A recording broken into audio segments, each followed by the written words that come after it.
Joe Biden addresses the nation with a message that the mission was a complete success, but it was also the other guy's fault. So we'll talk just a bit about that. In other news, a video is making the rounds of a Gold Star mother who was apparently very angry with the Biden admin. And in other news on top of that, there's a restaurant in Florida that says if you voted for Biden, you can move yourselves right along. So a lot of Biden stuff right off here on the top. In other news, Ron Johnson supports an audit of the 2020 election, while Paul Ryan comes in and says, oh no, Trump lost the election.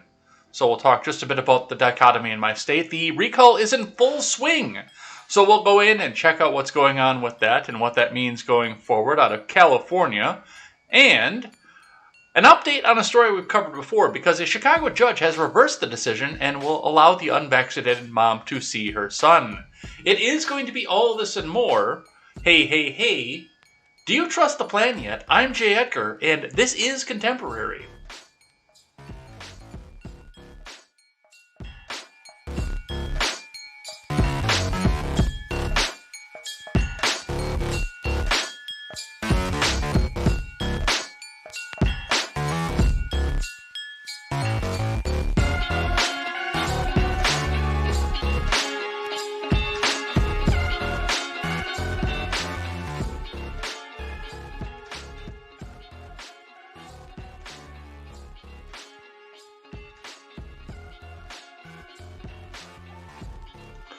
Good morning, Edheads. Welcome to Contemporary. My name is J. Edgar, and oh boy, I mean, we are starting to see more and more, as long as this Afghanistan thing pulls on, the top of my browser just completely packed with stories. Like, it is ridiculous how much they're going over these days.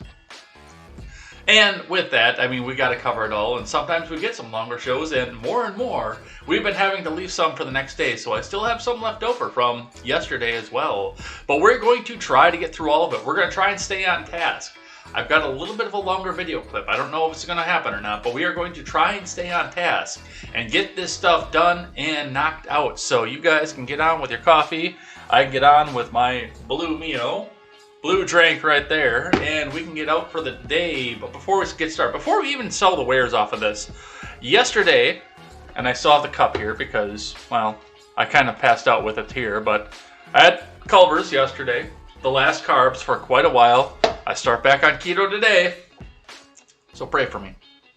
Pray for me, Edheads. Pray for me that I can make it through this, at least down, get to the point where I'm back to normal again and I don't kill somebody. Especially as stressful as the news is getting, because, yeah, once you start taking those carbs back away from you, it messes with your mind at the beginning, but we will get through that as well. I know I've got your prayers. I think you guys rock here.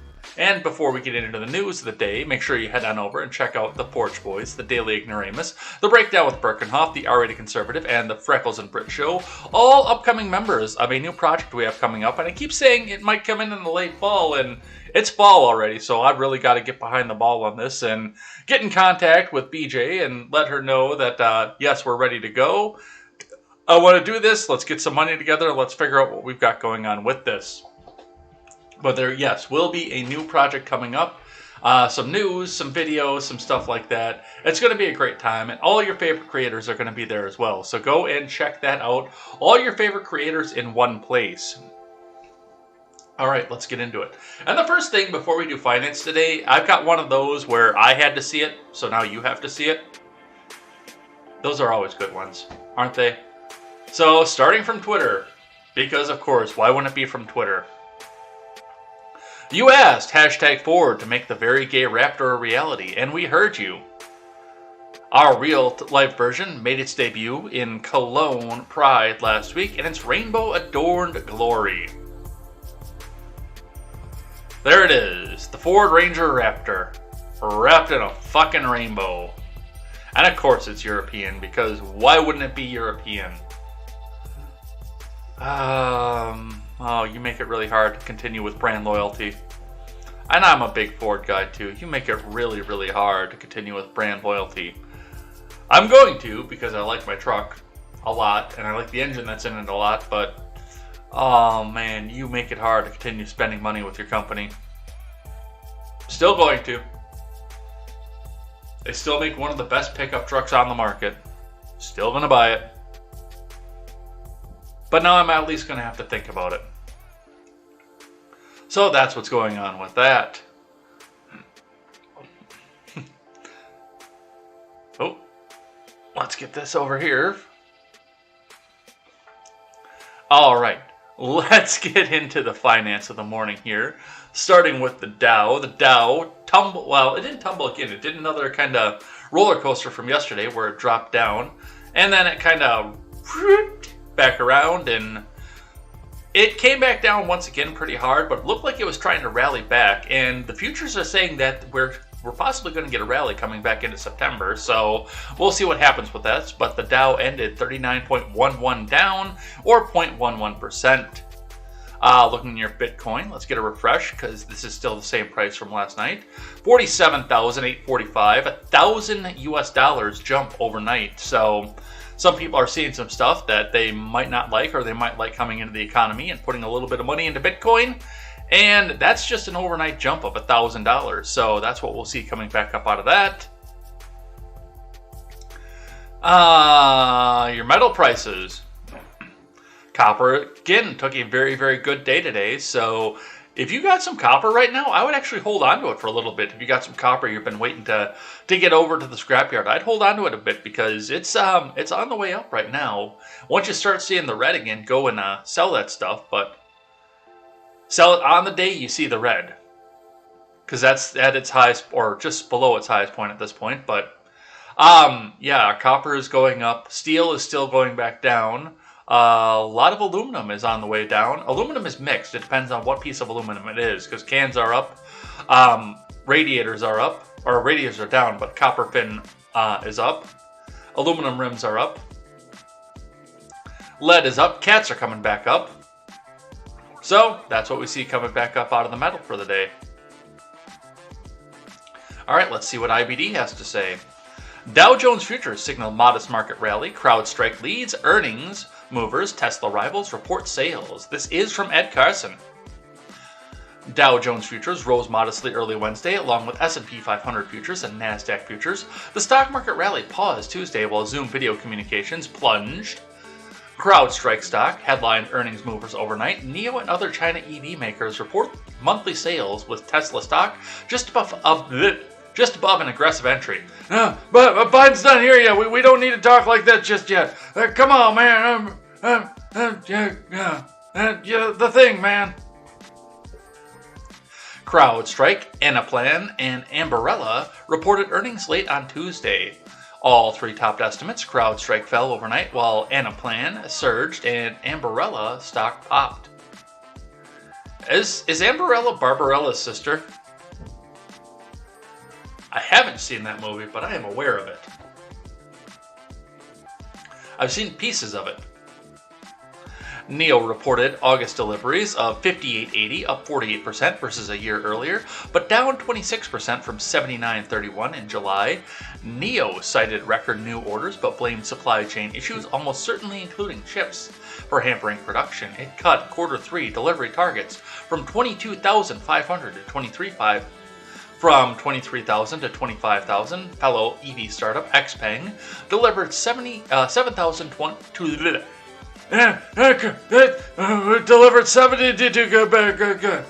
Delivered 7,214 EVs, mostly its P7 sedan, up 172% versus a year earlier. That's down 10% from 8,040 in July. XPeng will begin deliveries of its smaller P5 sedan, the first production car with LiDAR. In October, Li Auto sold 9,433 Li 1 units, which have a small gas engine as a range extender. That's 248% above a year earlier, and up 9.8% from 85.89 in July. China EV giant BYD company will likely follow in a couple days. Li Auto and BYD recently reported earnings following NIO and XPeng earlier this month. Tesla Industry reports should provide Tesla China sales in the coming weeks. Tesla's local sales in China have fallen significantly for the first quarter, although it's unclear what extent that reflects weakening demand or lack of supply. Tesla is now exporting much of its Shanghai plant production, especially in the first 2 months of the quarter, mostly to Europe. Tesla is exporting the Made in China Model Y to Europe for the first time. Tesla began delivering a cheaper, lower Model Y standard range variant in China in August. Snap rose to 7611. Zoom topped second quarter forecast, but growth is slowing. The video conferencing leader guided slightly lower for the current quarter 3 and full year revenue. Zoom stock plunged nearly 17% to $289.50, not far from a 2021 low. Heading into earnings, Zoom stock has been trading below its 50-day and 200-day lines. A huge pandemic winner in 2020, Zoom offered several big sell signals late last year and in early 2021. Tesla and Snap are on the IBD leaderboard. Tesla is also on Swing Trader. It was Tuesday's IBD stock of the day. CrowdStrike stock is on the IBD 50. On the futures, Dow futures rose 0.4% versus fair value. S&P 500 futures gained 0.4%. NASDAQ 100 futures climbed 0.3%. Copper futures fell solidly in spite of the fact that we saw copper up throughout most of your metal markets. The private Cakes and Manufacturing Index sank 1.1 points to 49.2, below the break-even 50 level for the first time since April of 2020. A day earlier, the official factory gauge dipped 0.1 point to 50.1, while the non-manufacturing gauge slid to 47.5. A lot of stuff going on there, and I'm really afraid that we're going to start exporting our manufacturing jobs once again, which is going to take a drag on the recoveries that we've been seeing over the last few weeks and the last few months. It's going to take a drag on that, because if people can't go to work, they can't go out and buy stock, and they can't fund their retirements, which is where a lot of the stock market is in. So we'll see what happens with that. Remember, overnight action in Dow futures and elsewhere doesn't necessarily translate into actual trading in the next regular stock market session. All right, let's grab one from CNBC. Stock futures rise to kick off September trading. Dow futures gain 100 points from Yoon Lee and Tanya McKeel. U.S. stock futures were higher in the early morning trading on Wednesday after the S&P 500 notched a 7-month win streak in August. Dow Jones Industrial Average futures rose 101 points or 0.3%, S&P 500 futures gained 0.3%, and NASDAQ 100 futures added 0.2%. The major averages all finished higher for the month of August. The S&P 500 rose 2.9% for the month, posting its best winning streak since 2017. The NASDAQ Composite gained about 4% for its third positive month, and while the Dow lagged, it still added 1.2%. Cyclical stocks tied to the reopening of the economy were gaining in pre-market trading on Wednesday. Casino shares were higher, led by Las Vegas Sands. ExxonMobil led a gain in energy shares.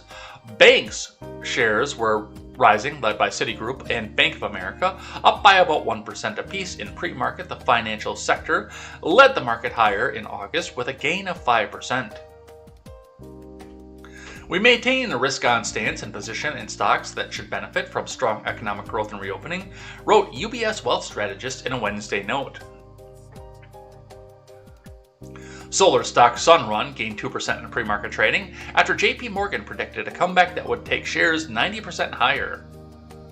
Zoom Video shares rebounded in pre-market trading following a 16% plunge Tuesday after Cathie Wood revealed she bought nearly 200,000 shares on the dip. Wow, that's actually kind of impressive, and that's probably why we're seeing a big gain in that, obviously, but yeah, that'll make you pay attention. The ADP National Employment Report will be released at 8:15 a.m. Eastern Time Wednesday and is expected to show an addition of 600,000 private sector jobs in August. According to economists polled by the Dow Jones, the report is a precursor to the official August U.S. non-farm payrolls data, which will be released on Friday. Economists polled by Dow Jones expect 720,000 jobs were created in August and the unemployment rate fell to 5.2%. Well, we've had our hearts broken before, but we've also seen a massive jump and climb back out of this too. And with everything going on in Afghanistan, we will officially know Well, let's not say that. With everything going on in Afghanistan, we're going to see a lot of people who weren't as afraid of the Delta variant because they were paying attention to something else. The news media slid the hand and said, hey, pay attention over here for a little while we get the economy back up and roaring. Hey, you still want to go back to work, right? And some of this is also going to be unemployment levels ending, the eviction moratorium ending rather suddenly once again, and the OnlyFans debacle, where some people realized that was not going to be a viable source of income for very much longer, even though they did get a little bit of an extension, and nobody knows how long that's going to be. Some of these e-thoughts are going to look at this and say, shit, I got to actually find a regular revenue stream. I can't depend on OnlyFans forever. So, yeah, we will see. According to them, they say that there will be 600,000 jobs added, like 600,000 people more looking for work, and then 720,000 of those jobs being filled. Both the ones that are added and the ones that are just coming out new for the first time. So I guess we'll see what happens with that and where the unemployment rate actually goes, but I do anticipate more of these private sector jobs coming and less of the jobs being filled. We'll see. Let's get into the big news of the day. Before we get into the Biden stuff, I do want to say that if you know somebody in Lake Tahoe, make sure you reach out and check on them. We do the same thing with a hurricane. We do the same thing when there's an earthquake, so that's going to be top story right now. From CNN, Lake Tahoe Resort City faces critical hours as the Caldor fire closes in, threatening 34,000 structures. From Aya El-Amrousi and Joe Sutton. The Caldor fire, which has forced the evacuation of thousands of people from a popular California tourist town, is now threatening more than 34,000 structures after already destroying hundreds of homes, officials said. The city of South Lake Tahoe, normally bustling with vacationers, was a gray ghost town Tuesday, with empty parking lots, closed roads, and shuttered businesses, as the fire's thick smoke hovered over the area. Tonight and tomorrow are critical days, South Lake Tahoe spokesperson Lindsay Baca told CNN. More than 53,000 people have been placed under evacuation orders, a spokesperson for the California Governor's Office of Emergency Services told CNN as the massive blaze marches closer to the Lake Tahoe Basin. So, with that, if you do know somebody in the Lake Tahoe area or somebody that's affected by this fire, the Caldor fire, make sure you go back and check on them. Make sure that everybody that you know is safe. I fortunately don't know anybody in this area, but I do hope that there is more safety. You know, after this country just got hammered by Ida, too. And Biden hasn't been seen at either site. It's going to be his Katrina, but they're not going to hold him to account for it. So that is something we will pay attention to as everything continues to move along. All right, let's get into the big news of the day. We're actually going to start with a part of the speech because I've not listened to the whole speech yet. But I came into this, we're about 2 minutes in. Well, I'm a little bit further than 2 minutes in, but we're going to go about 2 minutes into the speech and just listen to what the House Plant in Chief has to say to start with this. So let's get the volume muted over here and let's have a listen to what Mr. Biden has to say. 20 years of war in Afghanistan. Now, I want to start off just actually commenting on this because this is from the official NBC feed, which means they have a large amount of people who are on the production team to make sure that this all goes off for the most part without a hitch. And yet it seems like they just kind of cut into this without thinking about where it was. And I didn't try to source this from something else either. I didn't go look at other sources. I just found the first one. Started listening to the speech. It was the 2-minute mark that I found something interesting, but I was also interested by the fact that it's, you know, we're not hearing the, my fellow Americans, or my fellow patriots, or hey guys, hey, I'm Joe Biden and I have hairy legs. We didn't hear any of that at the top of the speech. It was almost like we're cutting into this already in process, but it's a YouTube video. We're not cutting into it from Days of Our Fucking Lives or something. 20 years of war in Afghanistan. The longest war in American history. We completed one of the biggest airlifts in history with more than 120,000 people evacuated to safety. That number is more than double what most experts felt were possible. No nation has ever done anything like it in all of history. Only the United States had the capacity and the will and ability to do it, and we did it today. The extraordinary success of this mission was due to the incredible skill, bravery, and selfless courage of the United States military and our diplomats and intelligence professionals. For weeks, they risked their lives to get American citizens, Afghans who helped us, citizens of our allies and partners and others on board planes and out of the country.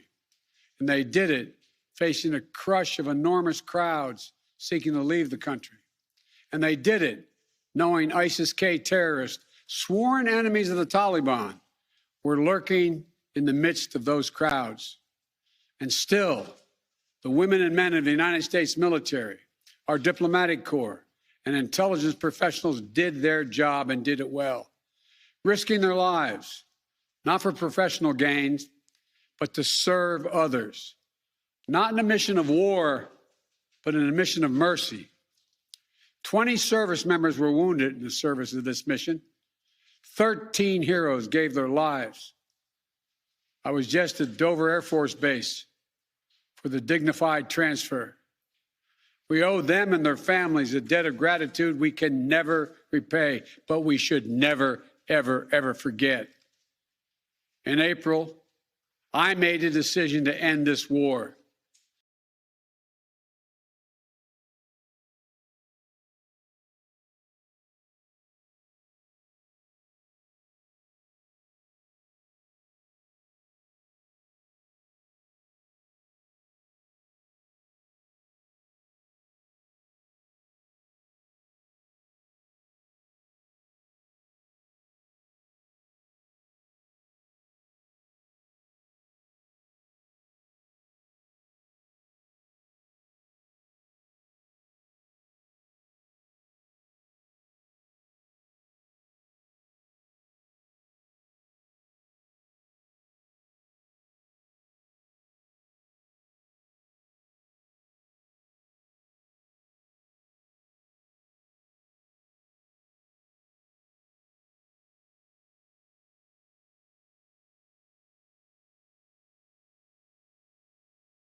Thank you, Sully.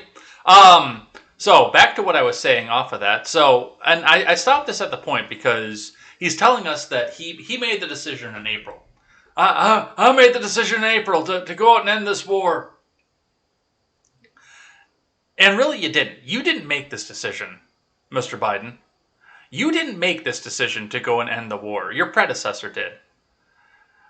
I'm sure that given the chance, you would have come out and made an empty platitude of, oh, well, I'm gonna end the war because that's what I do. I'm gonna come in. I'm gonna be the greatest, and it's all my predecessor's fault. And I've got to end this war. Except I'm gonna draw up troops. I'm gonna add troops into the situation. I'm gonna put more troops on the ground because, well, I'm gonna end this war, and I'm gonna do it by putting more troops on the ground. Realistically, war is starting to become a dirty word among the vast majority of the American people. It is beginning to be a very, very, very dirty word, especially among Republicans. And the fact that the talk was made under the previous administration of getting out of Afghanistan means that, yes, now we have the talks of, okay, well, Don wants to get out of here, so let's do what we can to get back out of here. Now, here's a guy sitting here where if he goes and draws troops back up, he faces challenges from the left and the right, but he still can't let the orange man get credit. In April, you did not make the decision to end the war. The decision was made for you. Last January, right before impeachment 1.0. And I mean, this is NBC News. Looks like they might have actually honked because what did they say? Did they give us a view count on this? So apparently this video has only got 6,724 views, but it's got 160 upvotes and 481 downvotes. Oh, excuse me. But yeah, we're going to go on. I will listen to the rest of the speech, and we'll probably talk a bit more about this tomorrow after I've had a chance to listen to the entire thing, because I haven't done that yet. But we got to keep moving on with some of the news. Reading from the Daily Wire, Biden claims he takes responsibility for Afghanistan while blaming Trump Afghans trapped Americans. From Ryan Saavedra.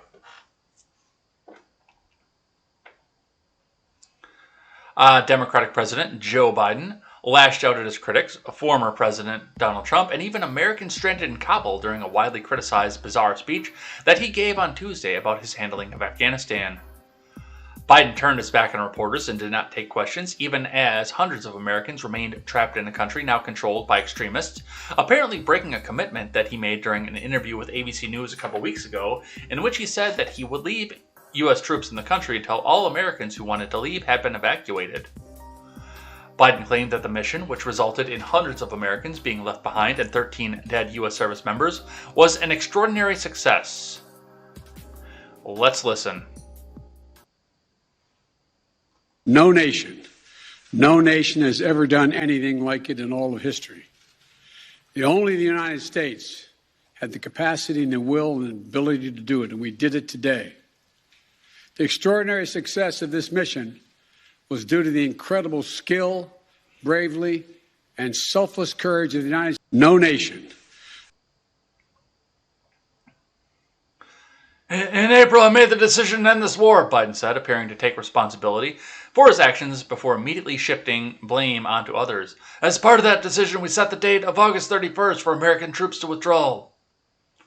Biden originally set the withdrawal deadline back in April to September 11th and changed it later this summer to August 31st. I got to sneeze, Foreman here. Biden once again pinned the blame for this debacle on Afghan National Security Forces, which he falsely claimed had 300,000 members to fight the Taliban. You remember that because they tried to fudge the numbers, and they turned out that probably wasn't even 30,000 troops because they figured in security personnel and police on top of it. The Wall Street Journal previously reported that the reason the Afghan military collapsed was because Biden admin pulled U.S. air support, which left them unable to operate, except they used their air support to go bomb an empty fucking building in an empty car and kill 6 civilians. Well, we were ready when the people of Afghanistan watched their own government collapse and the president flee amid the corruption and malfeasance of handing over the country to their enemy, the Taliban, Biden said. The statement appeared to contradict this report from the Washington Post that said the U.S. made the deal, effectively giving control of Kabul to the Taliban. Biden later claimed that the Taliban seized Kabul. No, there wasn't a lot of seizure there. They just kind of walked right in, and Ashraf Ghani just kind of walked back out and said, cool, here's the keys. Have it. Have fun.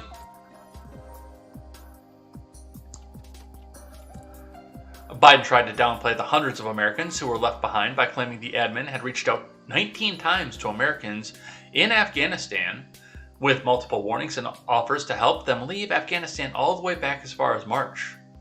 Biden claimed that there was no deadline for getting Americans out who wanted to leave, and that his administration would use diplomacy to get Americans out of a country that is now home to Islamic terrorists. Yeah, that doesn't go over really well in Asian politics, dude. Despite cheering the effort as a success, Biden repeatedly trying to pin blame for his bungled withdrawal on Trump for making an agreement with the Taliban, which he suggested put him in a spot that he couldn't get out of.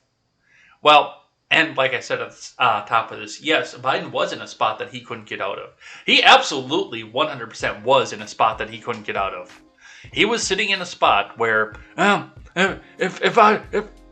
are my pants? General Milley, what do we do? If I put more troops in here, the leftoids are going to hate me. The rightoids are already going to hate me because they think I Hong Konged the election, and I totally did. But the lefties are going to hate me too. What do we do? General Milley, tell me, man. Come on, man. Biden repeatedly presented Americans with a false choice, claiming that he was faced with the decision to either follow through on the commitment made by the last administration and leave Afghanistan, or say we weren't leaving and commit another tens of thousands of troops going back to war. Biden's comments are not entirely accurate. Top military leaders in the Biden admin reportedly told the president that only a small force of as few as 3,000 troops could keep things stable in the country and allow the Afghan military to fight the Taliban. Yeah, but that's not a withdrawal. And that wasn't what was in the deal the first time.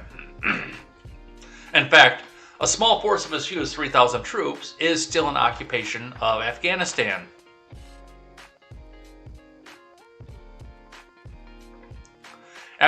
I love how the Daily Wire was like, oh, well, we could have just kept a couple more troops in there and it would have all been fine.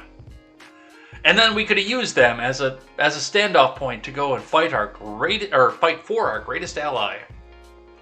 After blaming Trump, the Afghan military, and American citizens that the administration claims they warned 19 times, Biden said, I take responsibility for the decision, man. Come on, man. So, well, that's what we have going on with Afghanistan. Let's grab one from Fox News. Biden's angry Afghan withdrawal victory lap panned. An extraordinary success that's also Trump's fault. From Joseph A. Wolf's Zone. Do we have video on this one? We don't have any video on this one, which is lame. Oh, yeah, we got a picture. But let's read a little bit of this article first, then we'll go back and look at the pretty picture. President Biden's speech touting the military withdrawal from Afghanistan had critics howling over what was described as his angry tone, all while simultaneously taking credit for the decision and blaming his predecessor, former President Trump. The president told the nation that he kept his vow not to extend the forever war and remained defiant amid criticism over his admin's chaotic withdrawal that resulted in 13 U.S. military service members killed, over 100,000 people rescued, and hundreds of Americans still left behind. Biden wants this to be a victory lap speech, but because Americans were left behind, he's being forced to spin that as a success, National Journal columnist Josh Kraushaar reacted. The speech is all over the place and completely off the wall, the Reload founder Stephen Gutowski reacted. The policy was right and perfectly executed, and also Trump's fault. We got out lots of people, but also those we left behind deserved it for not listening to our warnings over our reassurances. Shorter Biden, the Afghan government, and the Trump admin are responsible for this debacle. Also, there's no debacle. Washington Post columnist Joe... I'm going to talk like Biden a little bit more. Washington Post columnist Josh Rogan wrote, many drew attention to the hostile tone Biden had throughout his address. For better or worse, Biden is responding ferociously to the ferocious political attacks he has faced over the last 2 weeks, CNN correspondent Josh Harwood noted. Why so angry if it's such a success? New York Post columnist Miranda Devine wondered. Who thought this angry, shouting blame literally everybody else in the world speech was a good idea? GOP strategist Matt Whitlock asked. Angry, defensive, delusional, irrational, just what you need to see from your commander-in-chief amid the biggest foreign policy blunder in recent history, the Lafayette County President Ellen Carmichael wrote. Wow, I guess I really need to listen to the rest of this speech. If it wasn't for the fact that it would take up the majority of the show, we would just do that for the rest of the show, but we've got a bunch of other stuff to get to here. So we'll probably talk more about that tomorrow. That's going to be what that is. And yeah, I mean, even you're losing the Washington Post, CNN, are sitting here looking and say, dude, you sound kind of pissed. What's going on here? All right, let's grab one from NPR for you guys. Hey, Biden lays out the costs of war to defend his decision to leave Afghanistan. This is from Brian Naylor, and don't forget, this is public radio. It's not your money, comrade, it's our money. And it's not your radio, it's our radio, comrade. So make sure you donate our money with that big red link on the top of the page and with a pop-up halfway down the article. Make sure you give our money to National Progressive Radio so we can continue to spread our communist ideals throughout the world. NPR, National Progressive Radio. Let's see what they have to say.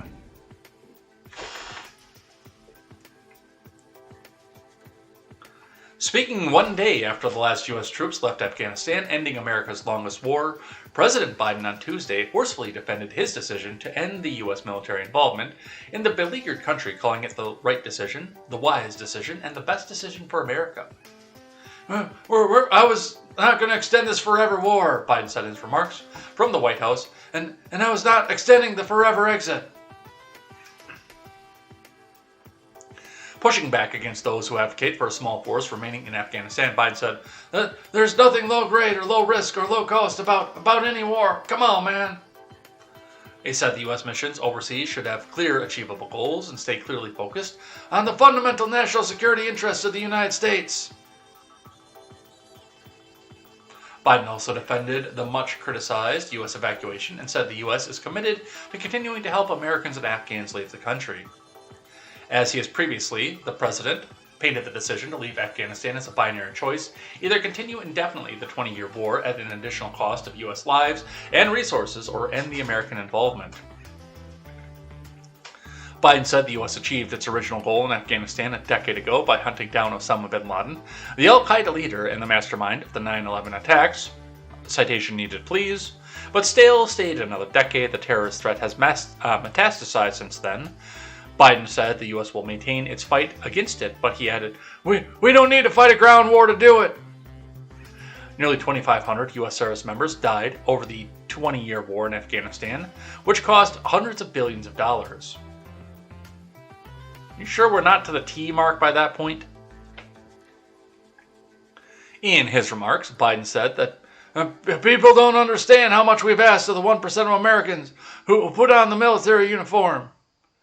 He cited the war's cost to Americans, estimated $300 million a day, as well as human costs to veterans and their families, including, he said, the 18 U.S. veterans who die by suicide each day. Biden also defended the decision to leave Afghanistan by his self-imposed August 31st deadline. He said it was not arbitrary, but it was designed to save American lives. Come on, man. The U.S. has evacuated some 5,400 Americans from Afghanistan over the past month. Biden says 100 to 200 Americans remain in the country with some intention to leave. Most of them, he added, are dual citizens, long-time residents, man. Come on, who would earlier decide to stay because of their family roots in Afghanistan. Biden said the bottom line was that more than 90% of Americans in Afghanistan who wanted to leave were able to leave, and for those remaining Americans, there is no deadline. We remain committed to get them out if they want to come out. I don't think Sahar Mujahid is going to agree with you on that one. I think Mujahid is going to tell you that your time is up, dude. And I'm really interested and a little bit afraid to see some of the news stories that are going to come back out of this at this point. I mean, are we going to start seeing beheading videos? Are they going to show up on DLive because they can't do them on YouTube anymore? Are we going to start seeing that kind of stuff? Because you've got a lot of people over there who apparently wanted to leave, who you've turned your back on. And you know what that looks like? That looks like that. That's what it looks like. That's what the American people over in Afghanistan right now are seeing. That's what they're seeing right there. All right, so with that, we've got that going on here. Let's grab one from Politico for you guys. The White House says pulling troops, the best way to help Americans still in Afghanistan. From Natasha Karecki. The White House is arguing that removing troops from Afghanistan will help them bring home the remaining Americans stranded in the country. Oh, I'm interested. Are you interested? Do you want to hear how this works? Thank you for the follow, by the way, Lunar Fast Food. Ending the military mission was the best way to protect the lives and the lives of our troops and secure the prospects of civilian departures for those who want to leave Afghanistan in the weeks ahead, months ahead. And the talking points circulated Monday night and obtained by Politico read emphasis theirs. President Biden made the same point in a statement released on Monday night, marking the end of the 20-year war, and he plans to give remarks at the White House later today, so this is before his speech. To further explain his decision not to extend the troop withdrawal deadline beyond August 31st, despite previously promising to keep troops on the ground as long as American civilians in the country were still trying to get out. On Monday evening, Secretary of State Tony Blinken confirmed that between 100 and 200 Americans still have not been able to evacuate from Afghanistan. And I still believe that those numbers are cooked. The books are cooked at that point, and we're probably closer to 1,000 with what we saw from Seth Moulton, what we saw with the other guy that went with him. I can't think of his name right now. Those Peter Meyer, that was it. What we saw with Peter Meyer and Seth Moulton when they went over there and said that there's no fucking way. I would venture a guess that it's 1,000 to 2,000, not 100 to 200. But Blinken also made it a commitment to extract all Americans, no matter the timeline. The protection and welfare of Americans abroad remain the State Department's most vital and enduring mission, Blinken said. If an American in Afghanistan tells us they want to stay for now, and then in a week or a month or a year they reach out and say, I've changed my mind, we will help them leave. The talking points the White House doled out to supporters echo that point. Our commitment to American citizens and those who worked with us doesn't end on 8/31. We have been very clear on that point, they say. So are they going to tell me how getting all the troops out is how they're going to help these people? Or are they just going to echo the same talking points? It looks like, yeah, they're just going to echo the same talking points. So, you know, they promised me they're going to tell us that pulling troops is the best way to help Americans still in Afghanistan, but they're not going to tell me how.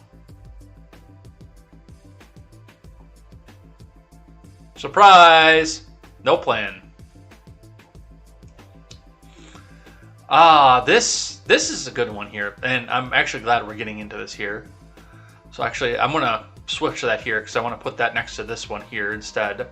So let's read from the Intelligencer briefly. GOP rep is Awol amid attempted trip to Afghanistan. Report from Matt Steeb. After 20 years of continuous ground presence, the U.S. withdrew its final troops on the ground in Afghanistan late on Monday night in Kabul. Now a Republican congressman is reportedly trying to find his way in. According to the Washington Post, Oklahoma Rep. Mark Wayne Mullen called the U.S. ambassador to Tajikistan on Monday, asking for help bringing in a tremendous amount of cash from Tbilisi? Dude, there are 6 letters in that word, and 2 of them are vowels. I'm trying to not butcher these names, but you gotta help me out a little bit by making names that are able to be pronounced. By asking for help bringing in a tremendous amount of cash from Tbilisi, Georgia, in order to travel to neighboring Afghanistan to rescue via helicopter an American citizen and her 4 children still in the Taliban-controlled nation. When U.S. officials said no, Mullen threatened Ambassador John Mark Pomersheim and embassy staff. As of Tuesday night, his exact whereabouts were unknown. To say this is extremely dangerous is a massive understatement, a State Department official told the Post. According to Secretary of State Anthony Blinken, fewer than 200 American citizens who want to leave remain in the country. Mullen, a critical of the withdrawal, a former MMA fighter, and one of 5 Native Americans in Congress, is not a veteran, unlike the 2 representatives, Seth Moulton and Peter Meyer, who took an unauthorized trip to Kabul last week while U.S. forces still controlled the Hamid Karzai International Airport. The reported extraction plot is not his only attempt, to get into Afghanistan. Last week, he flew to Greece and requested the Pentagon permission to go to Kabul, but was denied prior to the end of the military mission in Afghanistan. The Department of Defense and State both urged lawmakers not to travel to Afghanistan. When asked Tuesday about Mullen's whereabouts, House Minority Leader Kevin McCarthy went silent and walked off, according to the Post. So, and I like the fact that, these people do. We saw the Texas rep said the same thing. I have constituents in this country. We need to do something. I have constituents that are begging me to help them get back out. We need to do something. And while I don't know that Mark Wayne Mullen is doing the most advisable method of doing this, he's doing something for his constituents. He's going after a specific family who probably lives in his direct representative territory, in his direct district. He's probably going in there to go and get those people out directly in a situation where, let's face it, the executive branch has abandoned them. It may not be right, but it's something. It is definitely something, and it's more than the State Department is doing at this point. And just like with Moulton and Meyer, I do feel that there is an element to this. There's an element to the situation where they're denying congressmen and lawmakers from going in there, even if they have constituents in the area, because they don't want it to get out how bad it actually is on the ground over there. That's something that would definitely be believable to me. I don't know if it's true or not, but it's something at this point, most transparent administration ever. That's something that's believable to me. That they just don't want representatives to go out and see how bad it is and then go home and tell their constituents how bad it is, or the American press. Like Peter Meyer and Seth Moulton both did. They both came out and said, Moulton got out it was a written interview, but still, he came out and said, this is a shit show. There's no way we can get all these people out of here by this point. But once again, he's doing something, which is more than I can say for the executive branch right now. All right, this is from the New York Post. Mom of slain Marine protests as Facebook temporarily removes her Instagram. I do want to point out that her Instagram has been restored at this point. This is from Callie Pattison. The mother of a Marine killed in a suicide bombing in Kabul last week had her account removed from Instagram and incorrectly deleted from Facebook following her peers' criticism of Biden in the wake of her son's death. No, it wasn't incorrectly deleted. They did it on purpose. They just expected there not to be any backlash to it. They did the work of covering up this stupid fucking administration. Shayna Chappelle, the mother of Kareem Nikoy, 20, took to Facebook on Monday to slam Instagram for removing her account after she started posting about what happened to her son and her belief that Biden is to blame. Chappelle claimed the social media platform started to flag several of her posts from months ago. She began to send her warnings that she could have her account disabled. It seems Instagram took it upon themselves to delete my account because I'm assuming it was because I gained so many followers over my son's death due to Biden's negligence, ignorance, and him being a traitor, she wrote on Facebook. I'm going to assume that Facebook is going to delete me next. Funny how these leftist, one-sided pieces of crap don't want the truth to come out. Keep in mind, I only posted about my heartbreak over my son. Those of you who follow me on Instagram seen the post. My post was even shared on the news, and now Instagram has disabled my account because of that post.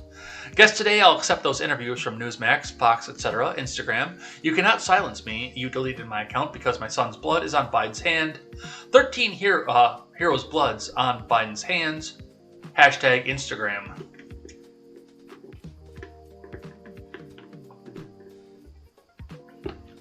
So, I mean, did she no, she must have done this to Facebook because she's way over the 280 character mark. The apparent removal of Chappelle's account caught the eye of many, including California State Senator Melissa Melendez, who tweeted out a similar claim. Chappelle's Facebook and Instagram accounts appeared active as of Tuesday morning. Facebook confirmed with the post that her account removal was a mistake. It was a mistake. Which means we got caught. That was a little bit of symbolism that you guys probably didn't pick up on, but somebody that's not on YouTube will probably try to put it in the chat as well. Yeah, it was a mistake. Of course it was a mistake. We didn't mean to go and disable this account. That was speaking out against the duly elected president of the United States, Hong Kong. The president that we like. Hong Kong. So that's what we see coming out of that. It does look like, yes, her account has been restored at this point. I had another article for that, but because we had such a packed top of the screen here, I figured I would just comment on the fact that it got restored rather than go back and read the article. But I do want to grab this one here from RCP. So this is an audio clip that's been making the rounds throughout social media for quite a while at this point. This is Kathy McCollum, mother of a fallen U.S. Marine, calling in to the Wilco majority on SiriusXM to say that she blames President Biden for her son's death. This is pretty powerful stuff too, so let's drop the music here and let's have a listen to what this sounds like. And I don't know how long I'm going to go on this one either. It's 8 minutes, or it's almost 9 minutes. We're not going to go for the full 9 minutes, but you'll get the point a couple minutes in. I'm going to take this call. I'm going to start with calls here. Kathy, Colorado, you're on the Will Count Majority. Hello. Hey, my son was one of the Marines that died yesterday. And to listen to that. Sorry, I'm on the radio. No. Go ahead. My son was one of the Marines that died yesterday. 20 years and 6 months old. Getting ready to come home from freaking Jordan to be with his wife to watch the birth of his son. And that feckless, dementia-ridden piece of crap just sent my son to die. I woke up at 4 o'clock this morning to Marines at my door telling me my son was dead. So to have her on right before me and listen to that piece of crap talk about diplomatic crap with freaking Taliban terrorists who just freaking blew up my son and know nothing, to not say anything about, oh my God, I'm so sorry for the families. So my son is gone, and I just want all you Democrats who cheated in the election or who voted for him legitimately, you just killed my son. With a dementia-ridden piece of crap who doesn't even know he's in the White House. He still thinks he's a senator. So I'm going to try and calm down. I'm sorry. No, you look, I take this call with due trust here. I would hope nobody would call up and say if this wasn't true. I can't imagine what. A Marine just left my house 2 minutes ago, getting my divorce decree. Two Marines showed up at my house at 4 o'clock in the morning to tell me my son was dead. So, my name is Kathy McCullum. My son was Riley James McCullum. You can check it out. His wife, she might not want me to say her name.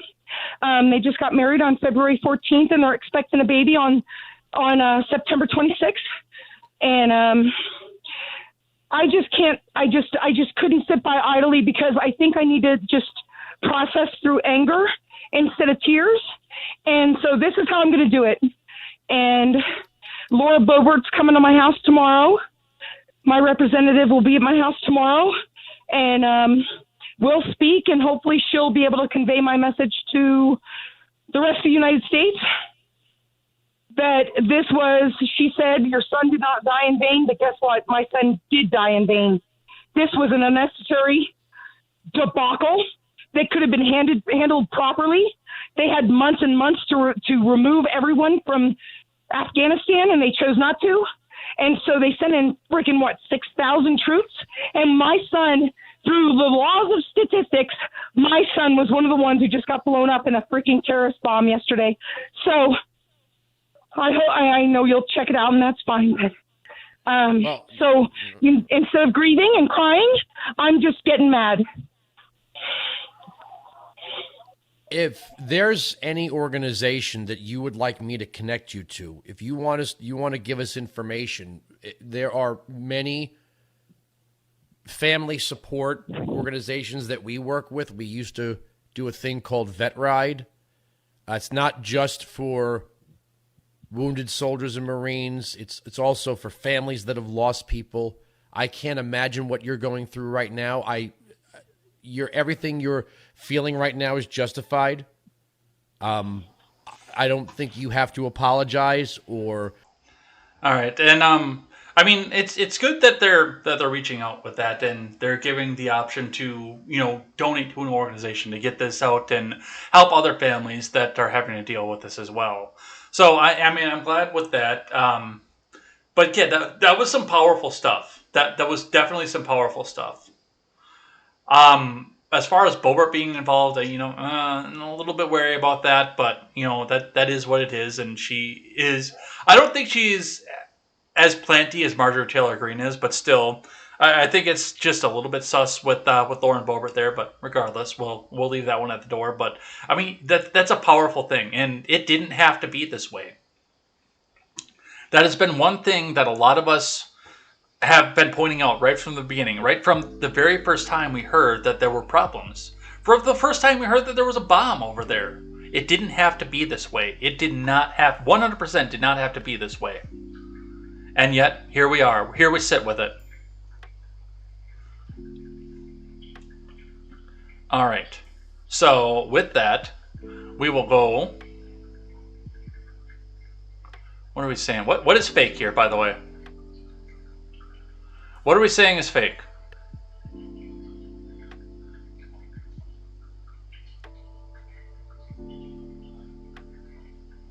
Anyway, we'll figure out what's going on that's fake here.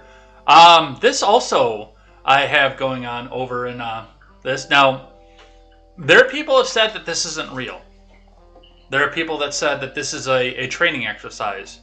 I have not been able to independently verify this also myself. But there are people that are saying the Taliban is hanging somebody from a helicopter in Kandahar. Let's look at this, see where this goes, see what this is.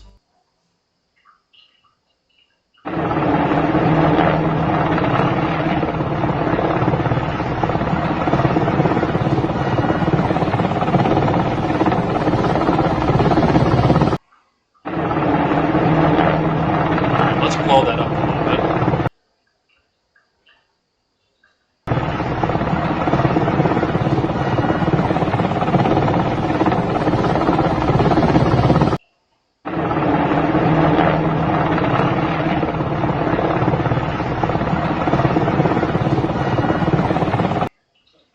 So, I don't know. I mean, it looks fairly limp to me. Like, if it was actually like a rapid rescue, I would look at this and say that the guy's probably up there clutching for dear life. His legs are probably up because he's probably got him wrapped up around the rope while he's being rapidly airlifted. So but I don't know. This could be a drill, or this could be, well, the Taliban doing Taliban things. I don't know. It is marked with the wonderful, funny little exclamation point in a circle, because Twitter is a publisher, they're not a platform. This media is presented out of context. I don't know. You decide. I'll present you the information, you decide. What else do we have here? This one. Ted Cruz's follies came back to bite him in the ass, just like I said that they would. Fuck you, I was right. Ted Cruz tweets out, "This is horrifying and wrong. America doesn't leave Americans behind." And Queen of My Castle, #resist. Of course, because it had to be a #resist account, tweets out, "Says the guy who fled to Cancun while his constituents froze. #Cancun cruise." Now, I once again reiterate the fact that there was absolutely zero, 100% nothing that Ted Cruz could have done. There is nothing, not one thing that Ted Cruz could have done while he was in Texas. But he could have been there. It was the fact that he left that made this such an impossible task, because, and the optics of him getting caught. It wasn't that I thought that he could go in there and start cranking the generator and start generating up more power, or go out there in the bucket truck and go start fixing the lines that weren't able to stand up to the snow and the freezing rain. He couldn't have done any of that. But the fact that he got up and tried to go to Cancun, well, not everybody else could go and do that. I knew that was going to come back and bite him in the ass, and it's coming back and biting him in the ass right now. So, yeah, that is a thing.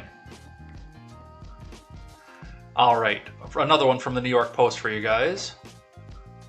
Florida diner owner posts sign telling Biden backers to eat elsewhere, from Joshua Rhett Miller.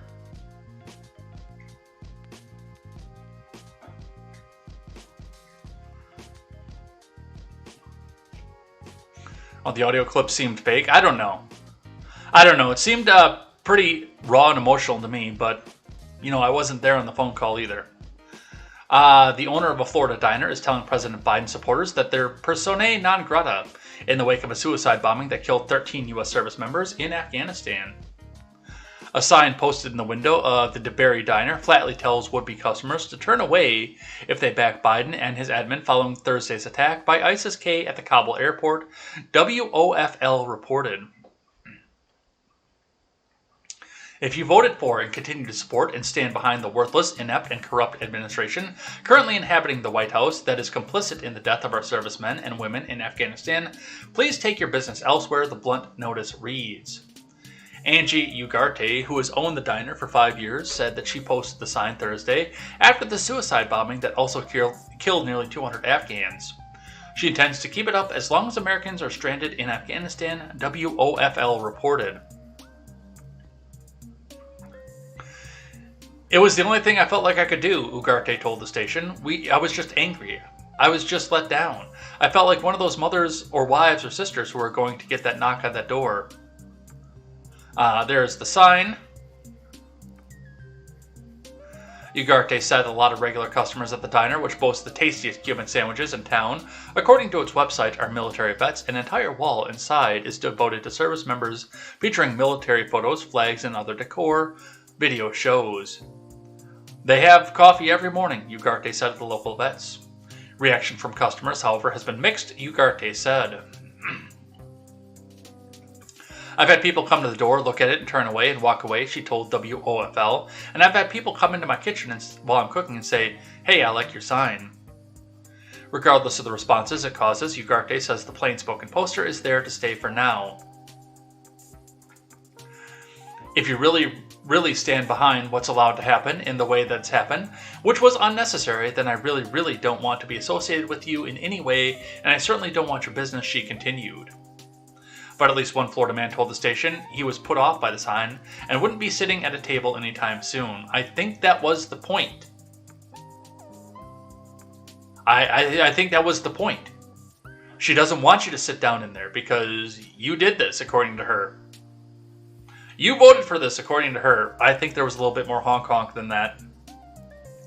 I don't think it was necessarily the people who voted for Biden that did this. I think it was the honk-honk that totally didn't happen, and Biden is the most popular president in U.S. history, with even more votes than Barack Obama.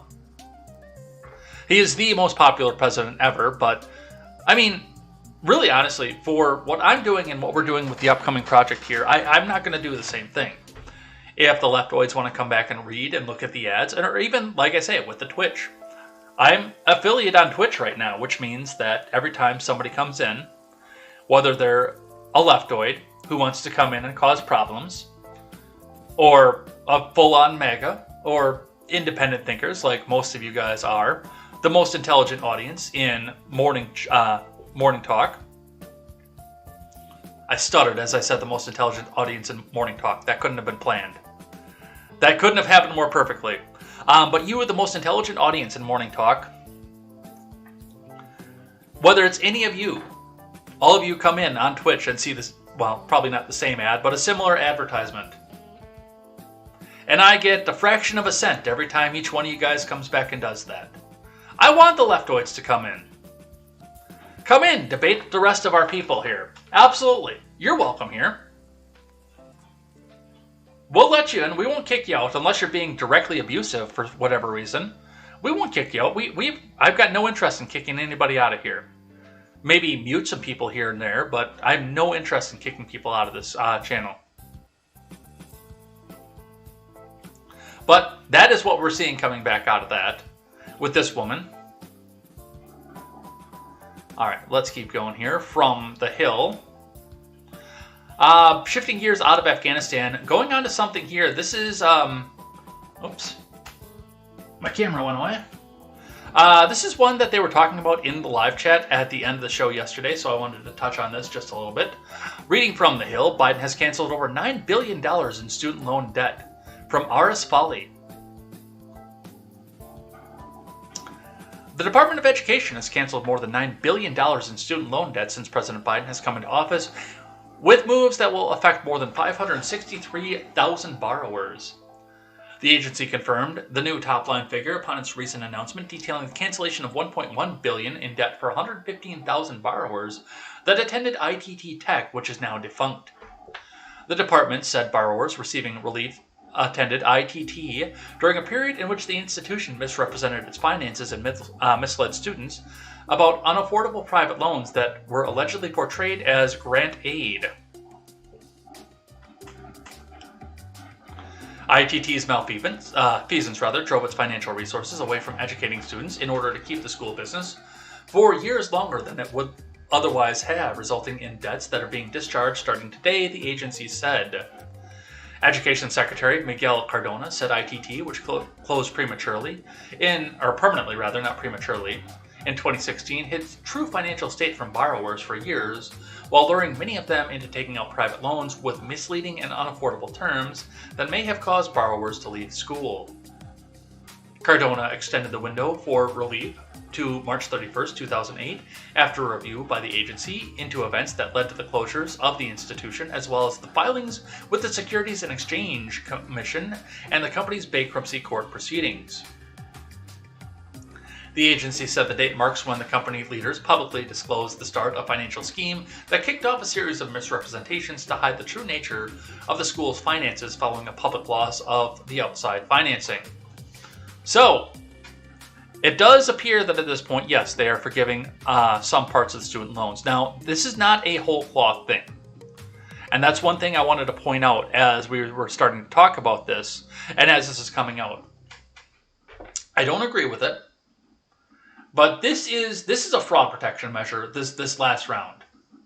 This isn't just them coming out and saying, oh, okay, well, you signed on the dotted line, and okay, but we still want you to be able to go out and buy a house and kick up the economy, so we're going to put your debt on the hook of the taxpayers. And as I say this, do not be mistaken, this debt is going to be on the hook of the taxpayers. And that's why I don't agree with it. If you're going to do something like this, the government does need to hold the people at the top of ITT accountable for what they've done. Seizure of assets, seizure of buildings, seizure of taxes for years and years to come, business taxes, anything else that they own for years to come. This shouldn't be coming from the American people. This should be coming from ITT. Because ITT did defraud people into going to their university. And they should be the ones that are being held accountable for this. But unfortunately, the admin is looking down the road at this and saying, oh, well, we just had an Afghanistan debacle and we don't have time for rational thought, so we're going to do something else to make sure that we do something for these people so they vote for us. Please vote for me.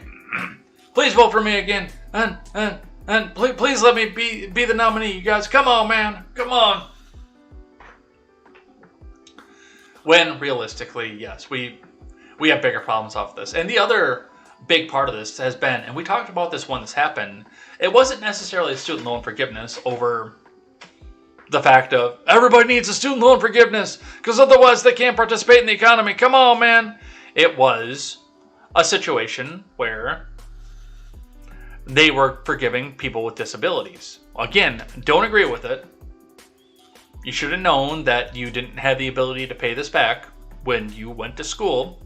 Your disability would have held you back from paying back that degree and possibly chose a lower cost option or a better funded option or a grant or something. I mean, there are grants and scholarships out there for people who have these kinds of disabilities. But I mean, if you're going to college and not getting into the workforce, why did you go to college? But that in regard of itself, that is a conversation we can have forever. But yes, this last little round is a specific protection of fraud that people undertook. Now go after the people responsible. Don't put this on the backs of the taxpayers. Who am I kidding? We know where this is going to fucking land. This is going to land directly on the backs of taxpayers. All right. With this in mind, see NBC. This is an old article, but it's been updated again. We've read this one on this program before. Should you prioritize paying off your student loans or investing? Here's what to consider. From Brett Holzhauer. Student loans are a financial burden for many, with over 43 million Americans carrying student loan debt. For more than a year, federal student loan borrowers will have enjoyed a reprieve thanks to freeze on payments and interest that will continue into January of 2022. While many people want to pay off their student loans as quickly as possible, throwing every extra dollar towards the debt might not always be the best approach. For some, it doesn't make financial sense to pile every last dollar into student loans, but rather focus on saving and investing for the future. Select walks you through questions to ask before you decide on whether you should prioritize student loan repayment or investing, and helps you to do the math so you can make the right decision for your needs.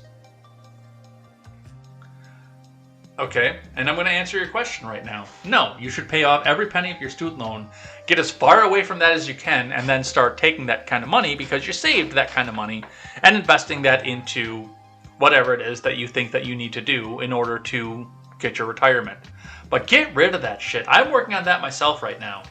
And I've fallen behind at point because, I've told you about what happened when I lived in Kenosha. And, that job market was so flooded with people, you couldn't barely make ends meet.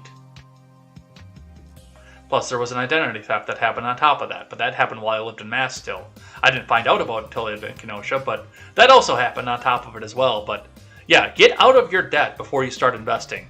Throw every single penny that you have into that debt. Get rid of it. Get it done. Get it gone. Because that's going to free up more money that you can turn around and invest and have a better retirement still. But CNBC is going to put that tired old line out there. All right, let's talk more admin stuff. AOC to Leibt, Presley calling Biden to dump Powell as Fed chair. From Victoria Gita. Representatives Alexandria Ocasio-Cortez, the Honorable and Venerable D. Twitch, Rashida Tlaib, and Ayanna Pressley on Monday called for Federal Reserve Chair Jerome Powell to be replaced, stepping up the pressure on President Biden as he draws closer to a decision on the government's most important economic post. The statement opposing Powell by the high-profile progressive Democrats is part of a mounting effort on the left to urge Biden to reshape the Fed, though the prospect of Powell's reappointment has split opinion among liberal advocates and lawmakers. This is great, by the way. As news of the possible reappointment of Federal Reserve Chair Jerome Powell circulates, we urge President Biden to reimagine a Federal Reserve focused on eliminating climate risk and advancing racial and economic justice, the lawmakers said in a joint statement to Politico. We urge the Biden admin to use this opportunity to appoint a new Federal Reserve Chair. They acknowledge that the Fed under Powell has made positive changes by steering the central bank toward a greater emphasis on reaching full employment, but they said that they wanted to see someone at the helm who was more aggressive on financial regulation and climate change. There it is. There it is right there. They want to fire Jerome Powell and put somebody else in there who is more aggressive on climate change. The top banker of the country who is going to do climate change for them. Yes, you heard that right. You heard that properly. That's exactly what they're looking for. Nothing to do about monetary policy, nothing to do about Fed policy, nothing to do about that. It's just climate change. We have to make climate. Climate is our number one thing.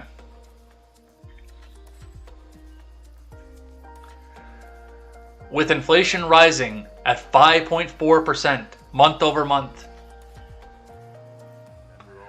Groceries completely out of the roof. I mean, every time you go to the grocery store, it's more expensive to buy the same crap over and over again. And yet, we're going to have a new top banker whose big goal is climate change. All right, let's keep going. From Yahoo. This is a Yahoo repost of a Business Insider article, and I found this interesting. Because this actually comes out at the beginning, and it seems kind of based, which is why I was mostly interested in it, because it seemed fairly based at the beginning, but quickly it turned into what it is. Nobody wants to work anymore, how a simple phrase became the oversimplified scapegoat for every problem plaguing the American labor market.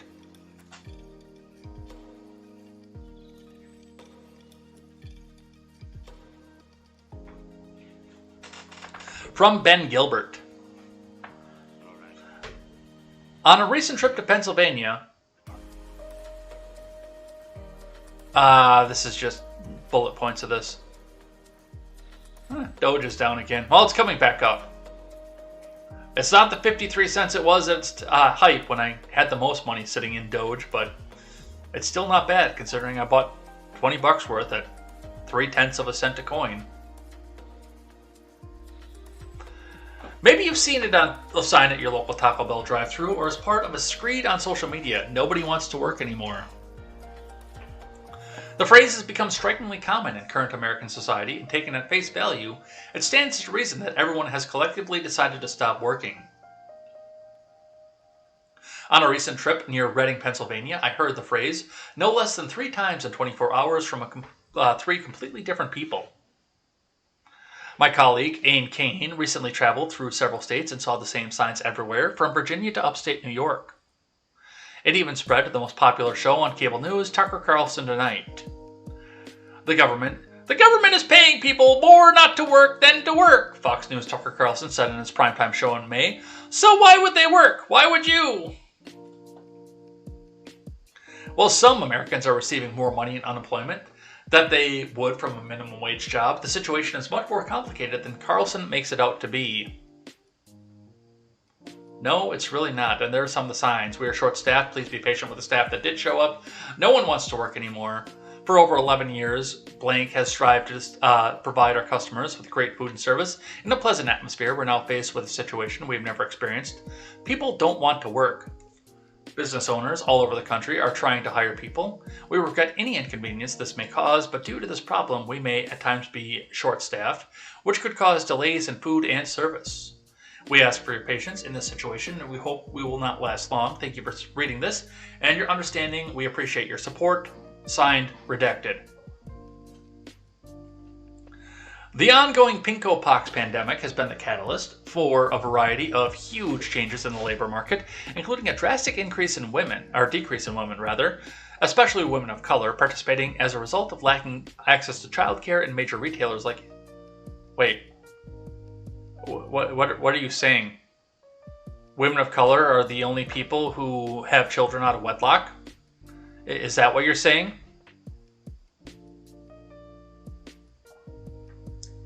And major retailers like Amazon hoovering up available workers with higher wage minimums. Some workers simply say they've had enough of being overworked, underpaid, and underappreciated during a particularly stressful moment. So-called rage quitting has become more common after 15 months of life with the coronavirus, and that's all before we start talking about long-term trends in worker wages.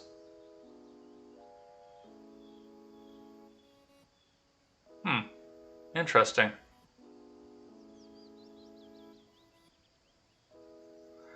Can you link that, Kevin? Can you put that in the Discord?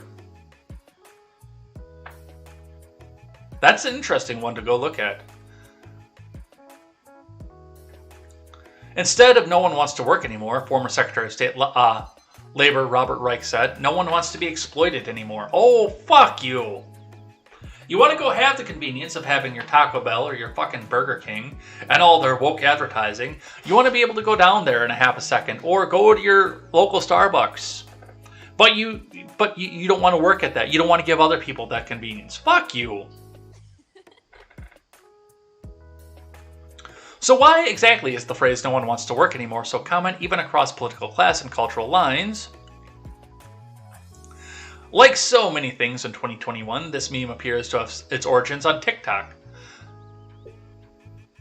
On April 9th, a user shared a video of her local McDonald's drive-thru. We're short-staffed, a sign above the drive-thru microphone said. Please be patient. With the staff that did show up, no one wants to work anymore. That video, more specifically the sign in the video, quickly transcended TikTok, a phrase that originated with frustrated retail and fast food chain managers rapidly becoming the go-to explanation for why it took so long for your aunt to get her burger at Chili's.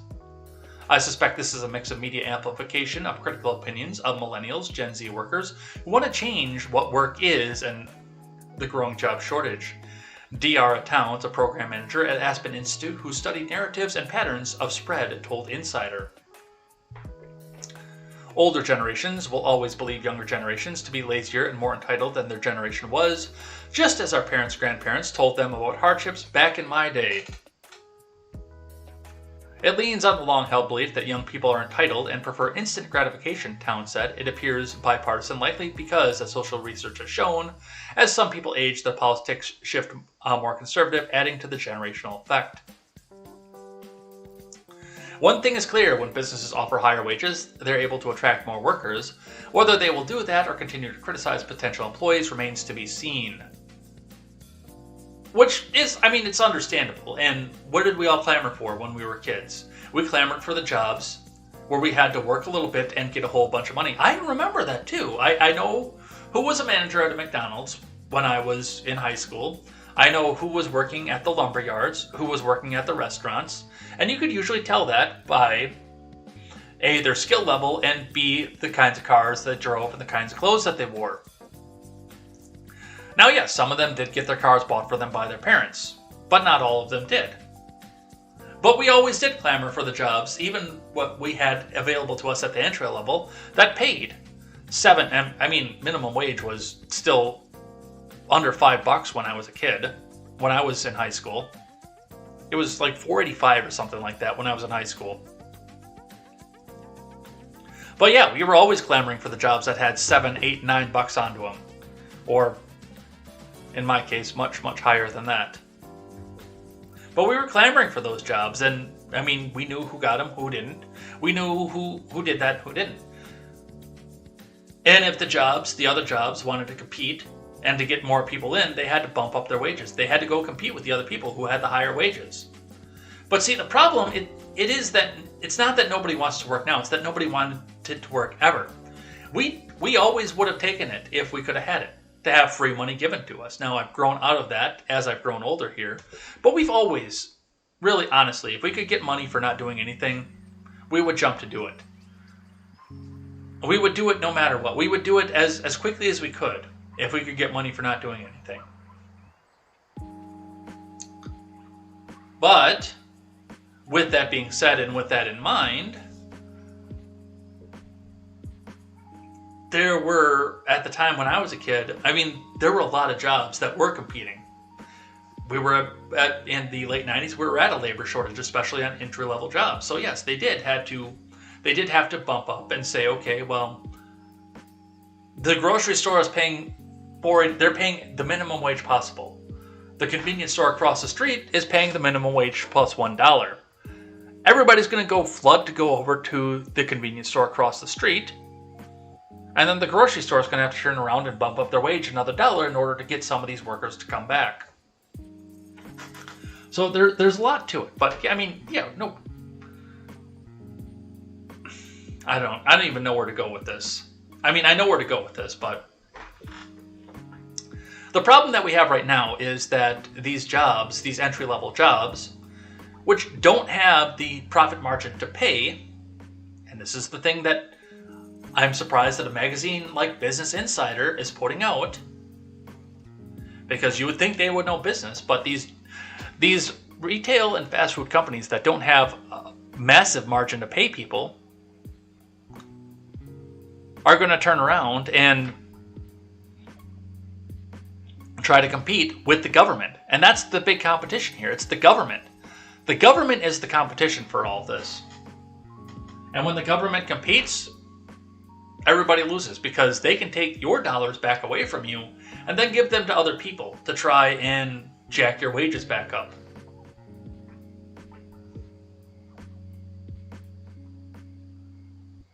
So that's what we're seeing coming back up out of this. This is tremendously stupid, but there's some level of accuracy to it. And with that, I also have this one here. Haley Peterson, we're not going to do the Business Insider article for it, but this was a nice juxtaposition to go with this. An Oregon McDonald's is so desperate for workers, it hung a huge banner outside calling for 14-year-olds to apply. McDonald's is now hiring 14 and 15-year-olds. Yeah, that was the other thing, because with the expectations living in rural Wisconsin, it was expected that we started working at 12, 13, 14 years old. Because most of us came out of a family with it wasn't a big, rich job.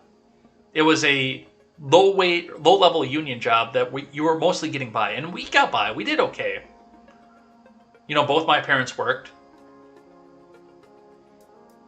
I know who had the big business jobs in our small little town. And I'm not going to say what the big business was, because it'll give the town away. But I know whose parents were in the big business in town. And again, who had that there. But I mean, for the most part in my little area, it was. You know, you worked, one parent worked at the factory, or both parents worked at the local factory. You got by. You didn't do great, but you got by. You did okay. Hopefully save for the future, but you did okay. You did all right for yourself. And the other parent usually worked at the gas station or the restaurant. So yeah, at 14 years old, it was just an expectation that we were going out looking for jobs because we wanted to have above and beyond what our parents could provide for us at the time. We wanted to jump up and we wanted to have maybe not a new car, but a car. Maybe a fun car. We got up and did something. So, I mean, 14-year-olds working, that's not a surprise to me. That's not a shock to me at all. They keep trying to put this out as this is a major cultural shift. And I think there is a cultural shift to it because I see fewer and fewer people working at ages 14, 15, 16 than I did at the time before. But yes, now McDonald's is also begging. They need workers so bad they'll take 14 and 15-year-olds. Thank you, Haley Peterson. I don't know who you are or why you have a green or a blue check, but oh, this is Insider. You're director of business news at Business Insider. You know what? I use your publication enough. I'm going to give you a follow. See what other fun stuff you have to say. Wow, we have 15 minutes left and we still have half the show. Let's get through this. Let's stay on task. Eric Bowman got his papers. Papers, please. Ja, papers, please. Out of my state. We got a couple out of my state here. A juxtaposition back and forth with each other. Ron Johnson supports audit of 2020 election in Wisconsin. Says he's talked to Sidney Powell. See, that was probably your first mistake. We could probably go for an audit of Wisconsin because I know where the weak points are in the Wisconsin election. Honk, honk, nothing bad happened. But in a video game, the democracy in the park thing could have been very, very easily used in a simulation, but not in real life. To harvest ballots and look at this and say, this is a Republican ballot, throw it out, nothing. No, this is a Republican ballot, throw it out. And of course it happened in liberal Dane County, so your percentage of Republican ballots are like 1%, but in a simulation, somewhere where there could have possibly been fraud, but not in the real world, that could have been used as a weak point for ballot harvesting. To have the drop box in the park and just have people going through the ballots and dropping them in. And they're actually collecting the ballots to go drop them in for people. It was a ballot harvesting scheme, but it was only in a simulation. And nothing bad happened. Honk honk. Let's read here. Republican Wisconsin Senator Ron Johnson has said that he supports an audit of his home state's 2020 election results. He also mentioned that he's spoken with Sidney Powell, a former attorney with the re-election campaign of former President Trump. She pushed baseless conspiracy theories about fraud in the 2020 election. And of course, there was no fraud, nothing bad happened, honk honk. Most popular president in history. Johnson made his comments while speaking with a political reporter, Lauren Windsor. I really do think that there's too much concentration on the voting machines, he told Windsor. We have paper ballots, we have the machine logs, we've got the machine totals. We should be focusing on that. Don't run in 2022. Don't run. Especially if you're talking to Sidney Powell. Let some other upstart, young, up-and-coming Republican take your place. Get out of there. Let some populist do it. And just stop. You promised that you wouldn't run for a third term. Keep that promise. But on the other side of the aisle, from WISN 12, Paul Ryan says former President Trump lost the 2020 election. And he's being praised for this, by the way, on Twitter. They think Paul Ryan is a hero right now. Because he says, in Janesville, Wisconsin, former House Speaker Paul Ryan told WISN 12 News on Monday, there should be no question that President Trump lost the 2020 presidential election. He's a hero! He says that the evil orange man lost the election. Really? Because it wasn't 3 years ago that you same people who are lauding him as a hero right now said that he was the Satan-incarnated demon spawn of President Trump and a slave to his agenda. And before that, it was he can't be trusted as Speaker of the House under Obama because all he wants to do is push Granny in the wheelchair off the cliff. Fucking blow me. Let's keep going.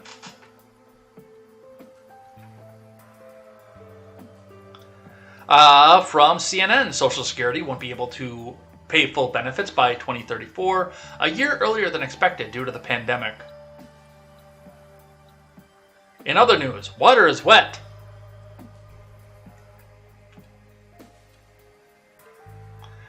Social Security will have to cut benefits by 2034 if Congress does nothing to address the program's long-term funding shortfall, according to an annual report released Tuesday by the Social Security and Medicare trustees. That's 1 year earlier than reported last year. By that time, the combined trust funds for Social Security will be depleted and will be able to pay only 78% in promised benefits to retirees and disabled beneficiaries. The pandemic and economic recession are to blame for the moving of the depletion rate by a year, driven by the big drop in employment and resulting decline in revenue from payroll taxes. The trustees also project a higher mortality rate through 2023 and delay in births in the short term. But it remains unclear what the long-term effects of the pandemic will be on the funds, and trustees will continue to monitor developments. Last year's report did not take into account the effects of the pandemic. Guys, I'm going to tell you right now, for the vast majority of people here, there isn't going to be Social Security. I think Helton is the only one who's going to actually get Social Security. Because I'm pretty positive he already qualifies for it. Now, I don't know if he takes it. I don't know if that's a thing or not, because I don't know how it works, because it's not going to be there when I get to that age. But I know Helton is older than my parents, and my dad is like right on the cusp of being able to qualify for it. And I know he's older than they are. So he may qualify for it. The rest of us probably will not. We probably will never see a penny of the Social Security. So make your plans appropriately. But I mean, Social Security has been insolvent since the beginning. So yes, in other news, water is fucking wet. From the LA Times. This one was a fucking stupid piece of bullshit. And that dumb cocksucker, Brooklyn Dad Defiant, was the first one that had to come out here and say, well, they said this about Elizabeth Warren, and what are they going to do about this now? And a lot of the talk was that this was Kevin McCarthy that did this himself. But it wasn't. It wasn't Kevin McCarthy. House Majority Leader Kevin McCarthy's family benefited from U.S. program for minorities based on disputed ancestry. From Paul Pringle and Adam Elmarek. A company owned by House Majority Leader Kevin McCarthy's in-laws won more than $7 million in a no-bid and other federal contracts at U.S. military installations and other government properties in California based on a dubious claim of Native American Native American identity by McCarthy's brother-in-law, a Times investigation has found. So it wasn't McCarthy. It wasn't somebody blood-related to McCarthy. It was somebody who married into McCarthy's family.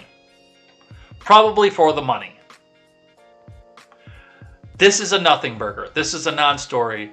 Take his brother-in-law, if he isn't Native American and using the status to get stuff, and throw his fucking ass in jail, and let's move on to the next topic, because this has absolutely nothing to do with Kevin McCarthy other than 6 motherfucking degrees of separation.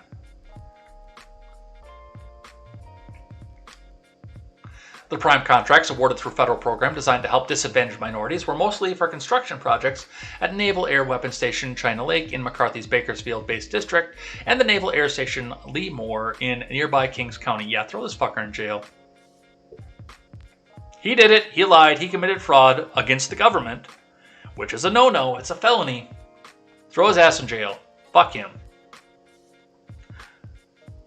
Next one. We'll do some recall stuff that we had to skip yesterday. Sarah Silverman, first tweet up here. Vote no on this motherfucking recall. The ballot's in your mailbox. Vote no. That's all. Then send her in. If Republicans find this recall grift works, they'll do it everywhere. Oh, you mean like they tried to do to Scott Walker? It's all a fucking grift at this point. The impeachment was a fucking grift. Reading on from The Hill, Gavin Newsom thought he could override the Constitution. Now he faces a recall. From Oliver Dunford, opinion contributor. On September 14th, California voters head to the polls to decide Governor Newsom's fate in a historic recall election. Perhaps the biggest motivating factor behind the recall effort is Newsom's aggressive COVID-19 pandemic response, which he unilaterally issued orders for school businesses and church closures, mask mandates, and other demands he judged essential to fight the virus. In doing so, Newsom paid little attention to his role as the executive under the government of separated powers. Newsom seems to have decided that the unprecedented public health emergency gave him carte blanche to wield power without consulting other branches of government or the taxpayers affected by his decision-making. Governors, of course, do have an important role in coordinating and implementing public health policies, and in the pandemic's early days, it made some sense to defer to the executive branch on policy decisions, given the perceived need for swift action in a high-risk and uncertain environment. But those early days ended about 18 months ago. Once the initial uncertainty passed, normal government should have resumed. Under our state's constitutions, power is divided among three branches, and is the duty of legislators, not governors, to establish policy, including public health policy, and pass laws that bind the people. Legislatures may not pass the buck and delegate broad and unreviewable policy-making powers to the executive branch, which, after all, is charged with not making policy but with executing it. These people are frightened out of their fucking minds right now, and it's hilarious to watch. And I see influencers, Instagram influencers, because, you know me, my weakness is pretty girls. I've told you that numerous times. So I follow a lot of the e-thoughts. I don't give them OnlyFans money, but I do follow a lot of them on their Instagram pages, and I see a lot of them right now with the big bold statement up at the top, vote no on the recall. And these aren't people from California either. The one girl's from fucking Florida. Actually, she's from Tennessee and she moved to Florida. But these big, vote no on the recall, vote no, you have to vote no on the recall. And it's always the same bullshit because Larry Elder is nipping on the heels of this. Well, what's at stake? Abortion control. COVID response. It wasn't COVID response, that wasn't on it. But abortion control, women's right to choose, the job market, the economy. None of that is at stake right now because Larry Elder is not going to be able to make any policy if he is to become the governor of California. Larry Elder is not going to be able to make or shape a single policy because the majority of the California legislature is controlled by Sacramento, Oakland, San Francisco, and Los Angeles. Yes, there are conservative parts of California, but their majority of legislative representation is from Los Angeles, Sacramento, Oakland, and San Francisco. He's going into this with a Democrat supermajority. Basically, all it does is stalls out the government for a couple of years while he finishes out the term. But they're terrified because they won't tell you that Dianne Feinstein is not doing well. And somewhere in her next few years, because she's not going to make it for the rest of the 4 years of her term, I don't think. She might pull off a Biden miracle and make it for the next 4 years, but she is going to have a tough road to hoe for the next 4 years of her senatorial term. Given the fact she's already dementia-ridden, and Larry Elder gets to appoint her replacement without legislative approval. That's what they're terrified of. Under California state constitution, Larry Elder gets the appointment of a vacant Senate seat, which means that throws the ball back in cocaine fucking Mitch's court, which is a terrifying thought in and of itself, but we'll set that aside for now. It was the same thing. They're doing the same thing with Kentucky because the legislature in Kentucky is coming out to try to take that power by constitutional amendment away from Andy Beshear because they're terrified of the same thing. McConnell's going to die of fucking polio, and Democrat Andy Beshear is going to be able to appoint his replacement. But that's cool. That's good because we're getting rid of evil Mitch McConnell. But yeah, the Democrats in California are fucking terrified that Larry Elder is going to be the governor and get to replace Dianne Feinstein. It has nothing to do with the agenda that they think he's going to lay out. It has everything to do with that one Senate seat. Because anything else that Elder tries to do with the Democratic supermajority in their assembly legislature is going to be blocked.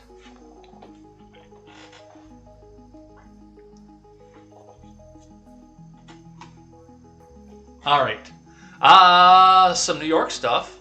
Janice Dean tweets out, if it turns out Governor Kathy Hochul knew about the nursing home death cover-up and she continues to ignore Howard Zucker's role in that tragedy, then she needs to resign as well. Yeah, that's probably true. And if she was able to throw the books open that quickly, I do have to wonder if she knew about it. I don't know if she knew about it. But if she did, well, we are going to have a lot of questions here, because if this is the case, and there were 12,000 more deaths and people knew about it, then she should have started saying something earlier, not just at the end.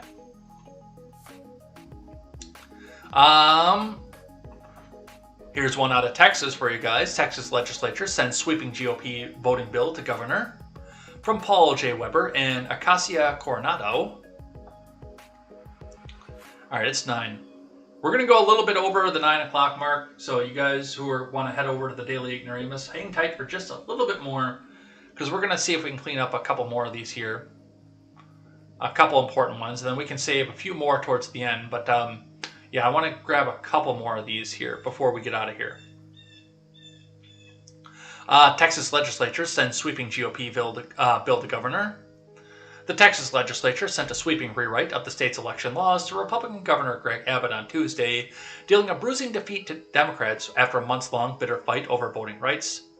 Abbott said he would sign the bill, which would happen in the coming days. Protecting the integrity of our elections is critical in the state of Texas, which is why I made election integrity an emergency item during the 87th legislative session. I thank Senator Brian Hughes, Representative Andrew Murr, Lieutenant Governor Dan Patrick, and Speaker Dade Phelan for stepping up to ensure this bill made it to the finish line during the second special session, Abbott said in a prepared statement. Minutes after the bill passed, Senate Bill 1 would solidify trust and confidence in the outcome of our elections, making it easier to vote and harder to cheat.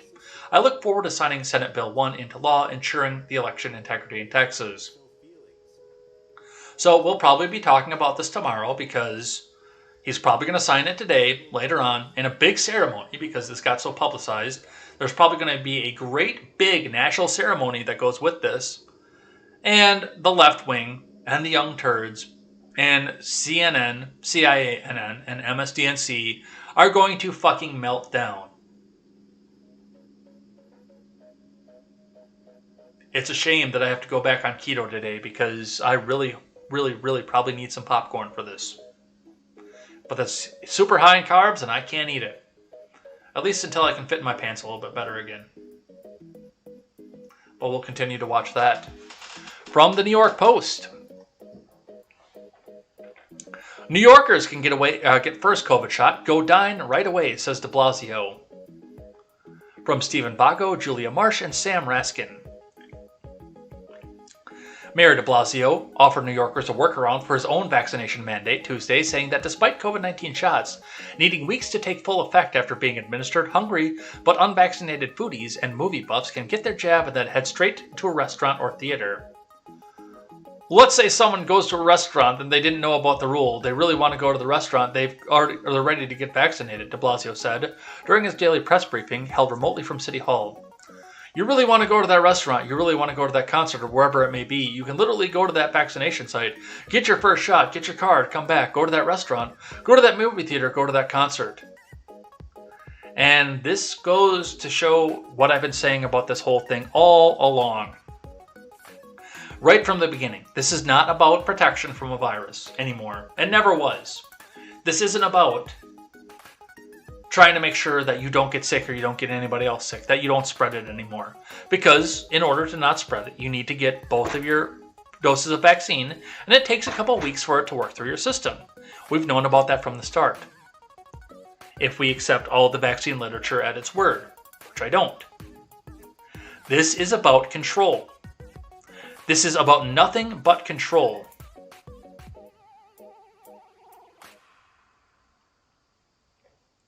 It's not about getting you out there. It's not about getting you into or getting you safe. It's not about keeping others safe. It's about control. We know that now. This right here, this tears it. There's no arguing at this point. It is about control. 100% hands down about control. An interesting one coming out of my state here. From TMJ4 out of Milwaukee, Wisconsin DOJ warns debates at school boards that go too far can be criminal. One thing we've noticed lately at a lot of these school board meetings that we've seen going on around the country is the fact that some of them have evolved into arguments, and sometimes it's come to blows, which it shouldn't be, but that should be a disorderly conduct. It's not a criminal offense for you to go and do this. Take the disorderly, pay your fine, and move on with it.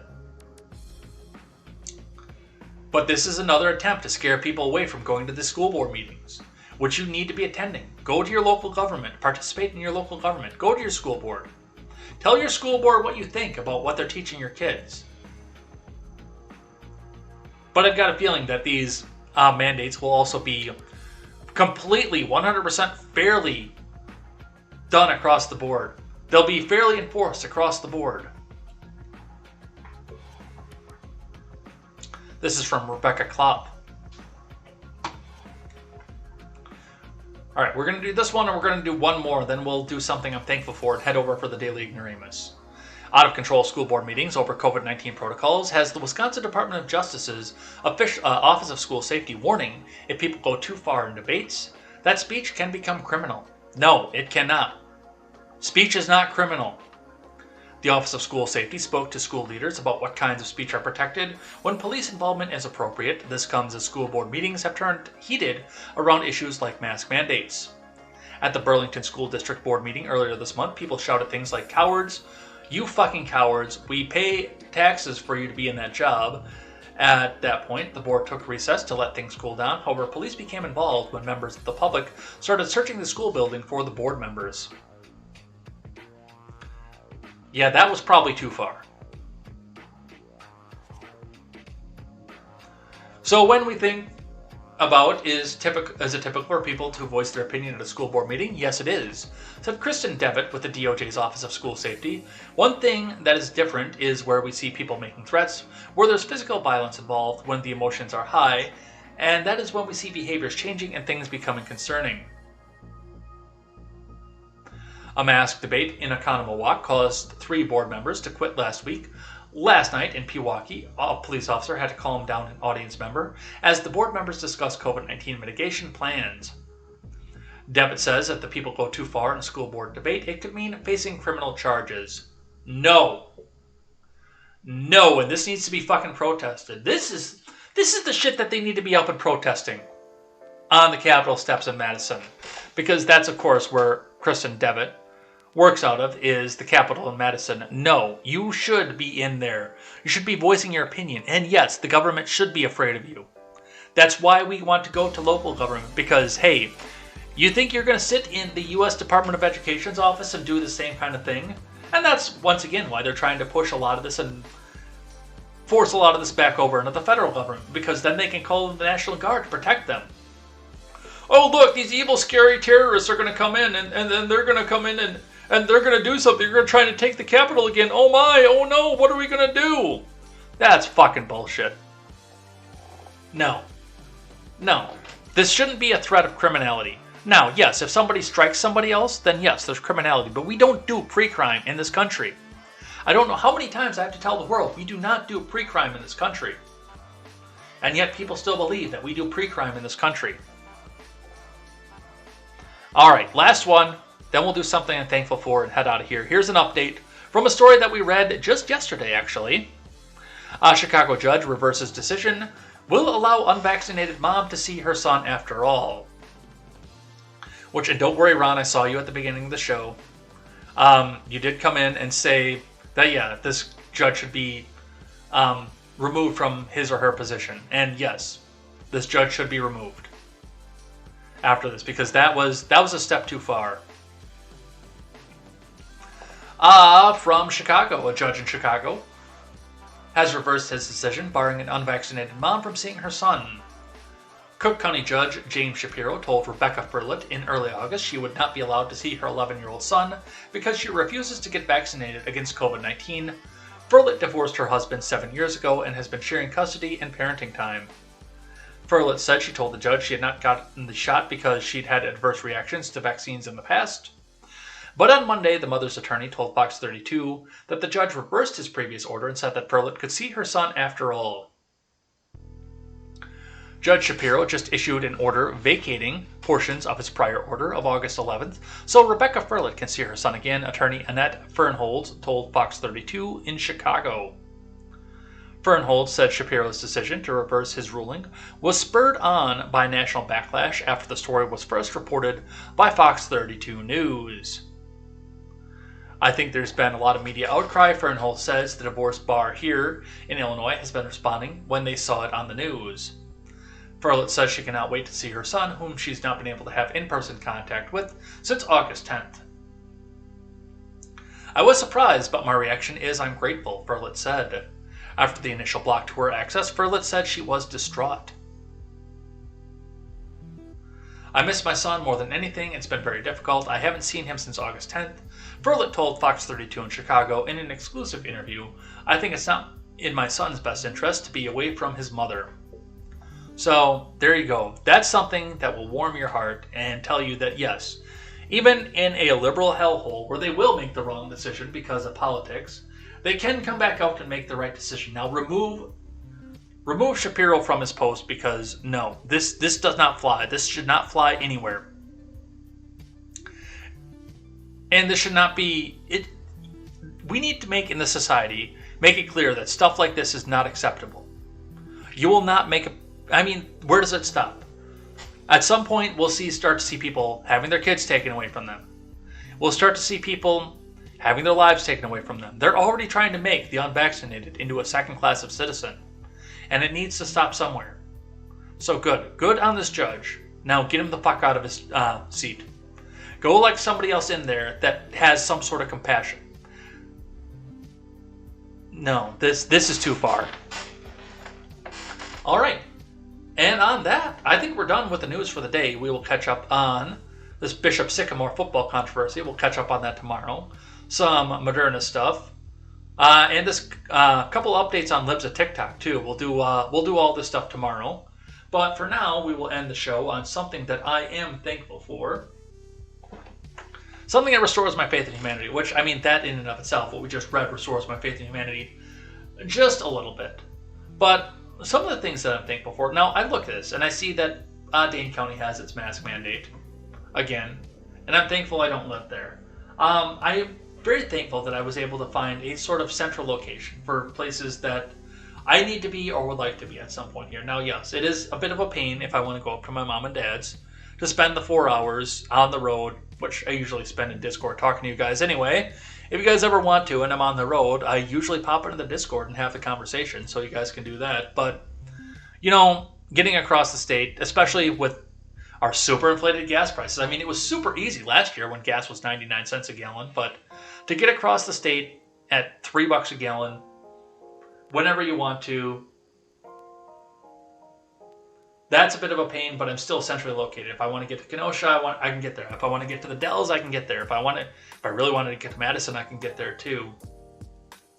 But I am also a little bit thankful for, the people around the rural area where my mom lives now. My dad is, working a summer job at the campground that my cousin owns, which is probably about 2 hours away from where they live. But my mom's had the community support forever. And this is where we come from for community too.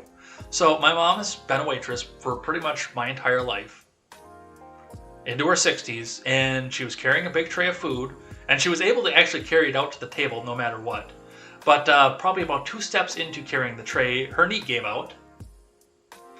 Everything looks like it's going to be fine. The MRI is showing good signs. I'm not going to go into a lot of details about that, but she's 61 years old, so, and constantly being on her feet. That's something to keep in mind with all that. But the community was there. People were out there helping her to make sure that she got the tray out to the table and trying to relieve her from work. Given the point that, and she insisted to go back and do it. She insisted to go back and finish the job that she did, the job she set out to do. But the community has sprung into action. They're going in, they're checking on her, they're making sure she's okay, safe, make sure she gets to her appointments. My sister's been helping out a lot with that too. But yeah, seeing a small town community like that come together, even miles away from everybody else, because I mean the nearest neighbor is a mile away, but still the community is coming out to come out and make sure that everything is kosher, and with Dad being away working right now, still making sure that she's okay, that she's taken care of, she's eating, and she's safe. So I'm thankful for that. Should probably well, no, it's Labor Day weekend, so maybe I won't.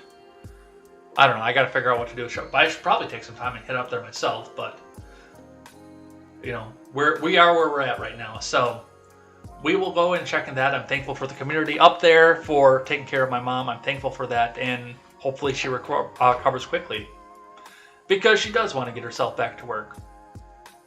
But with that, we're going to head out of here for the day. So let's change up the track here, and let's head out.